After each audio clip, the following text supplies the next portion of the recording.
আসসালামু আলাইকুম। আজকে আমরা টাইপ 10 নিয়ে আলোচনা করব। টাইপ 10 এ কি বলা হয়েছে চলো প্রশ্নগুলো দেখি। প্রথমে প্রশ্নে বলা হয়েছে মাল্টিমিডিয়ার অংশ নিচের কোনটা? মাল্টিমিডিয়ার অংশ হিসাবে দেখো অপশনে কি বলা হয়েছে, শব্দ, বর্ণ, চিত্র সবগুলো। আমরা জানি মাল্টিমিডিয়া অনেকগুলো মাধ্যম নিয়ে একসাথে একত্রিত করলে সেটাকে মাল্টিমিডিয়া বলা হয়। শব্দ, চিত্র, বর্ণ, তারপর হচ্ছে ভিডিও, অ্যানিমেশন, ইন্টারঅ্যাক্টিভ মাল্টিমিডিয়া সবগুলোকেই মাল্টিমিডিয়ার অংশ বলা হয়। সো তিনটাই সঠিক। সো তিনটাকে আমরা একসাথে সবগুলো বলতে পারি। পরবর্তী প্রশ্ন, কয়টি প্রকাশ মাধ্যম নিয়ে হচ্ছে মাল্টিমিডিয়া গঠিত? আমরা জানি অন্তত তিনটা মাধ্যম নিয়ে মাল্টিমিডিয়া গঠিত। ওয়েব পেজ কি?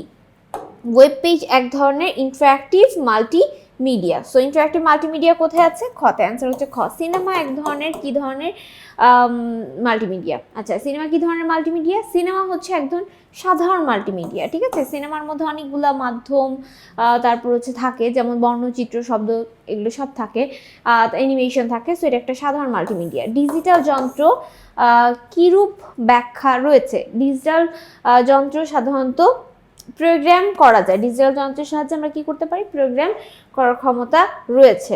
আচ্ছা, তারপর পরবর্তী প্রশ্ন, কম্পিউটার ব্যবহার হয় গ্রাফিক্সে, বিজ্ঞাপনে, আচ্ছা তারপরে হচ্ছে মুদ্রণ ও প্রকাশনায়, সবগুলোতে ব্যবহার করা হয়। সো অ্যান্সার হচ্ছে 1 2 3 4 সবগুলো হবে।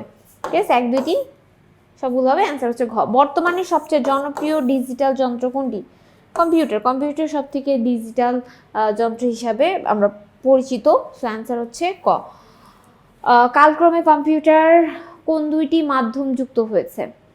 আগে তো আমরা শুধু হিসাব নিকাশ করতে পারতাম, কিন্তু এখন আমরা এটার সাথে সাথে চিত্র এবং শব্দ, ঠিক আছে, এটা অ্যাড করতে পারছি। আগে আমাদের চিত্র এবং শব্দ অ্যাড করার যে বিষয়গুলো, এগুলো ছিল না। আগে হিসাব নিকাশ করা যেত, অর্থাৎ বর্ণ ছিল, কিন্তু এর পাশাপাশি এই দুইটা পরবর্তীতে অ্যাড করা হয়েছে। আমাদের দেশে graphics design, painting, drawing, commercial graphics নামক চারুকলার অংশ কোনটি ব্যবহৃত সীমিত? আচ্ছা, কোনটি ব্যবহার বেশি সীমিত? মোবাইল ফোন, গ্রাফিক্স প্যাড, তারপর হচ্ছে রং, আর হলো কম্পিউটার। কম্পিউটার এর ক্ষেত্রে এই graphics design, painting, commercial graphics এগুলো খুব সীমিত পর্যায়ে ব্যবহার করা হচ্ছে। ইতিমধ্যে কিছু কাজ করা হয়েছে আর কি, শুরু হচ্ছে আস্তে আস্তে। মুদ্রণ প্রকাশনে গ্রাফিক্স ডিজাইনের ক্ষেত্রে কম্পিউটার ব্যবহার করা হয় কখন? আচ্ছা, অপশনগুলো আমরা একটু দেখব। প্রথমে বলা হয়েছে 60-এর দশকে, 70-এর দশকে, 80-র দশকে, 90 দশকে। 90 দশকে প্রথম আমাদের গ্রাফিক্স ডিজাইনের কাজ শুরু হয়। সো অ্যান্সার হচ্ছে ঘ। ভিডিও মূলত কি? ভিডিও মূলত কার্যরত এক ধরনের গ্রাফিক্স। তো অ্যান্সার কি দেওয়া আছে? অ্যান্সার অপশনে আছে গ্রাফিক্স। সো অ্যান্সার হবে গ্রাফিক্স। ভিডিও কার্যরত এক ধরনের কি? ভিডিও এক ধরনের কার্যরত চিত্র বা গ্রাফিক্স একই জিনিস। অ্যান্সার হবে চিত্র। তারপর হচ্ছে চলমান গ্রাফিক্স নিচের কোনটি? ভিডিওকে চলমান গ্রাফিক্স বলা হয় বা চলমান চিত্র বলা হয়ে থাকে। তারপরে হচ্ছে ভিডিও ও সিনেমার মধ্যে পার্থক্য কি? কি ধরনের পার্থক্য বিদ্যমান? ভিডিও এবং সিনেমা দুইটা ব্যবহারের দিক থেকে ভিন্ন। অ্যান্সার হবে হচ্ছে ঘ, ব্যবহারের দিক থেকে ভিন্ন। কোনটি অ্যানালগ পদ্ধতির কার্যরত সম্পূর্ণ অচল হয়ে গেছে? বর্তমানে অ্যানালগ পদ্ধতি হচ্ছে কার্যরত সম্পূর্ণ অচল হয়েছে সাউন্ড ইঞ্জিনিয়ারিং। সাউন্ড ইঞ্জিনিয়ারিং আগে অনেক কাজ করা হতো সাউন্ড ইঞ্জিনিয়ারিং নিয়ে। বর্তমানে কম্পিউটারের মধ্যে সাউন্ড ইঞ্জিনিয়ারিংয়ের ভালো কোয়ালিটি থাকার কারণে এটা সম্পূর্ণরূপে অচল হয়ে গেছে। বাংলাদেশ 71 কি? বাংলাদেশ 71 এক ধরনের হচ্ছে গেমস, তারপর হচ্ছে ডিজিটাল প্রকাশনা, তারপরে গ্রাফিক্স নাকি মিডিয়া সফটওয়্যার, মাল্টিমিডিয়া সফটওয়্যার। তো অ্যান্সার হচ্ছে আমাদের এটা একটা মাল্টিমিডিয়া সফটওয়্যার। বাংলাদেশ 71, বিশ্বকোষ, নামাজ শিক্ষা, বিজয় শিশু শিক্ষা, এগুলো সবগুলোই আমাদের একটা মাল্টিমিডিয়া সফটওয়্যার। সো অ্যান্সার হবে এটা মাল্টিমিডিয়া সফটওয়্যার। পরবর্তী প্রশ্নে চলে যাব। পরবর্তী প্রশ্নে বলা হয়েছে কোন সিডিতে মাল্টিমিডিয়া প্রযুক্তি প্রয়োগ করা হয়েছে? বিশ্বকোষে, নামাজ শিক্ষায়, বিজয় শিশু শিক্ষা, সবগুলোতেই আমরা মাল্টিমিডিয়া প্রযুক্তি প্রয়োগ করা হয়েছে বর্তমানে। আচ্ছা, তারপরে পরবর্তী প্রশ্ন, কোন শতকে ব্যাপকভাবে বাংলাদেশে মাল্টিমিডিয়া সফটওয়্যার তৈরি হবে? কোন শতকে? 21 শতকে ব্যাপকভাবে বাংলাদেশে মাল্টিমিডিয়ার ব্যবহার শুরু হয়েছে এবং ইতিমধ্যে তৈরি হবে বলে আশা করা যাচ্ছে। কোনটি বাংলাদেশের ডিজিটাল প্রকাশনার শতক? একবিংশ শতক হচ্ছে আমাদের ডিজিটাল প্রকাশনা শতক। পরবর্তী প্রশ্ন, মাল্টিমিডিয়া ব্যবহারের ফলে প্রকৃত অর্থ বাস্তব রূপ ছোঁয়া পেতে শুরু করেছে কোথায়? গেমসের মধ্যে দেখবে এত রিয়েলিস্টিক লাগে, সো অ্যান্সার হবে ভিডিও গেমগুলো, হ্যাঁ গেমস।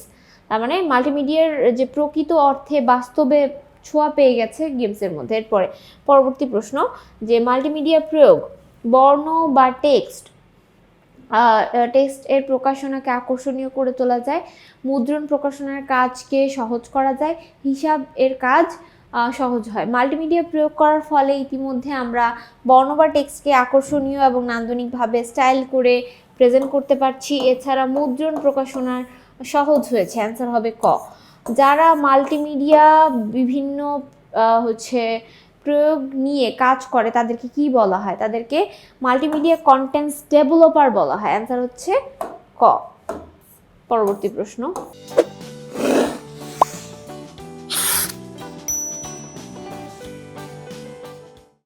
179 নম্বর প্রশ্নে কি বলা হয়েছে? 179 নম্বর প্রশ্নে বলা হয়েছে তিনি মাল্টিমিডিয়া কন্টেন্টস ডেভেলপার যিনি কাজ করেন টেক্সট নিয়ে, গ্রাফিক্স নিয়ে, ভিডিও নিয়ে, সবগুলো নিয়ে যে কাজ করে তাকে মাল্টিমিডিয়া কন্টেন্টস ডেভেলপার বলা হয়। কোনটি গ্রাফিক্স সফটওয়্যার? নিচে কোনটা graphics software? Photoshop, 3D studio, Mac, Maya, সবগুলো আমরা, এটা একদম বইয়ের হুবহু কোশ্চেন, হ্যাঁ বইয়ের মধ্যে আছে 3D স্টুডিও, ম্যাক, মায়া সফটওয়্যার হলো গ্রাফিক্স সফটওয়্যার। আচ্ছা, তারপর হচ্ছে মাল্টিমিডিয়া কন্টেন্টস ডেভেলপিং কোন সফটওয়্যার ব্যবহার হবে না? ডেভেলপিং এ কোন সফটওয়্যার ব্যবহার করা যায় না? আচ্ছা, কন্টেন্ট ডেভেলপের ক্ষেত্রে Maya, flash, Adobe Photoshop, 3D studio, Mac. Basically আমরা হচ্ছে ফ্ল্যাশ, ডিরেক্ট অথর এডিং সফটওয়্যারের মধ্যে অন্তর্ভুক্ত, সো এইটা ব্যবহার করা হয় না। হ্যাঁ, আমরা মায়া বা অ্যাডোবি ফটোশপ এগুলো দিয়ে আমরা গ্রাফিক্সের কাজ খুব সহজে করতে পারি, এডিটিং করার কাজের ক্ষেত্রে এগুলো ব্যবহার করে থাকি, বা চিত্র বা কন্টেন্ট তৈরি করার ক্ষেত্রে আমরা মায়া, অ্যাডোবি ফটোশপ, 3D স্টুডিও ব্যবহার করে থাকি। কিন্তু ফ্ল্যাশ, ডিরেক্ট অথর এডিং সফটওয়্যারের অন্তর্ভুক্ত কারা? Multimedia programmer. যারা মাল্টিমিডিয়া ব্যবহার করে ইন্টারঅ্যাক্টিভ অ্যাপ্লিকেশন তৈরি করে তারাই হলো মাল্টিমিডিয়া প্রোগ্রামার। নিচের কোনটি অন্যটির সাথে ভিন্ন? আচ্ছা, পরের কোশ্চেন, নিচের কোনটি অন্যটির সাথে ভিন্ন? সো অপশনগুলো পড়লে বোঝা যাবে। অপশন প্রথম লেখা আছে অবসর, বাংলাদেশ 71, বিশ্বকোষ, 3D স্টুডিও, ম্যাক। আচ্ছা, প্রথমত আমরা জানি এগুলো হচ্ছে মাল্টিমিডিয়া সফটওয়্যার, সো এখানে এইটাই শুধু ভিন্ন, 3D studio, Mac. So answer হবে 3D স্টুডিও, ম্যাক। পরবর্তী প্রশ্ন, প্রিমিয়াম বা ফটোশপ তৈরি করা মিডিয়াগুলোকে মিলিয়ে একটি ইন্টারঅ্যাক্টিভ অ্যাপ্লিকেশন তৈরি করা যায় নিচের কোনটির সাহায্যে? আচ্ছা, প্রিমিয়াম ফটোশপ তৈরি করার জন্য আমরা কোন অ্যাপ্লিকেশন ব্যবহার করে থাকি? সেটা হচ্ছে স্টুডিও ম্যাক, মায়া, তারপর হচ্ছে ডিরেক্টর, আর হচ্ছে ভিজুয়াল বেসিক। অ্যান্সার হচ্ছে ডিরেক্টর, ঠিক আছে। 85 নম্বর কোশ্চেনে বলা হয়েছে মাল্টিমিডিয়া ডেভেলপমেন্ট টুল নিচের কোনটি? Video card, power card, director, আর হচ্ছে হার্ড ডিস্ক। বেসিক্যালি আমরা সবাই জানি যে মাল্টিমিডিয়া কন্টেন্টস ডেভেলপ করার ক্ষেত্রে যে টুলস ব্যবহার করা হয় সেটা ডিরেক্টর হবে। মাল্টিমিডিয়া কন্টেন্ট তৈরির প্রোগ্রামার কে কি বলা হয়? প্রোগ্রামকে কি বলে? মাল্টিমিডিয়া কন্টেন্ট তৈরির প্রোগ্রামারকে বলা হয় অ্যাডোবি ফটোশপ, অ্যাডোবি প্রিমিয়াম। আচ্ছা, এটাকে ডিরেক্টর বলে নাকি ইলাস্ট্রেটর বলে? সো যখন আমরা কন্টেন্ট ডেভেলপ করি সেই ক্ষেত্রে ফটোশপ নিয়েই বেসিক্যালি কাজ করে থাকি, সো অ্যাডোবি ফটোশপ হবে। নিচের কোনটি মাল্টিমিডিয়া সফটওয়্যার তৈরির প্রোগ্রাম? মাল্টিমিডিয়া সফটওয়্যার তৈরি না, মাল্টিমিডিয়া সফটওয়্যার তৈরি করার প্রোগ্রাম হচ্ছে Adobe Photoshop, 3D studio, director, মায়া।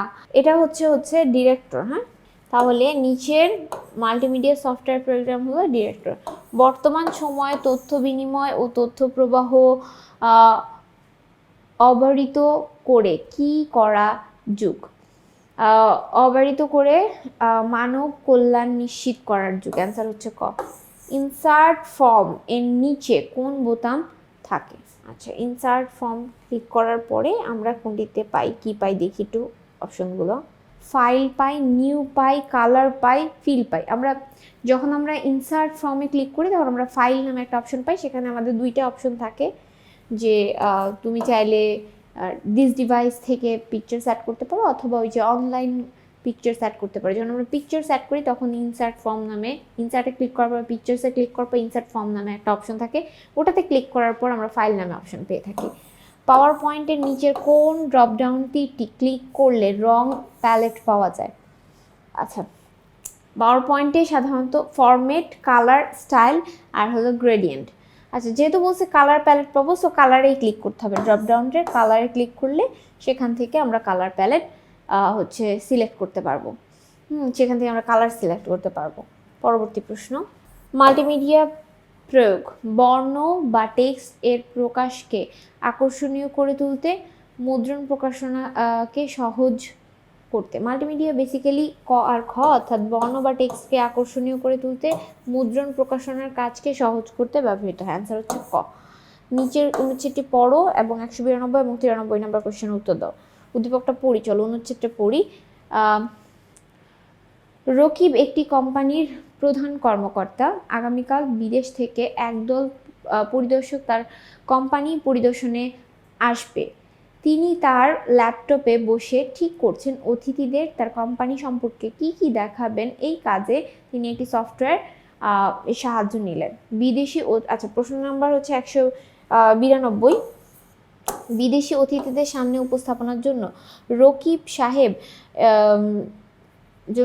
সাহেবের জন্য কোন সফটওয়্যারটি ব্যবহার সুবিধাজনক? মাইক্রোসফট পাওয়ার পয়েন্ট সফটওয়্যার সুবিধাজনক বলে তিনি মনে করেন। যেহেতু আমরা উপস্থাপনার জন্য এই সফটওয়্যারটা ব্যবহার করে থাকি, আর বলছি উপস্থাপনার জন্য কোন সফটওয়্যার ব্যবহার করবেন, সো আমরা দাগায় দেবো পাওয়ার পয়েন্ট। ওকে, আচ্ছা, পরবর্তী প্রশ্নে বলা হয়েছে রকিব সাহেব যে সফটওয়্যার ব্যবহার করবেন তাতে অ্যানিমেশন ব্যবহার করে উপস্থাপনাকে আকর্ষণীয় করা যাবে। শব্দ ও ভিডিও ব্যবহার করে কোম্পানির কার্যক্রম দেখানো যাবে।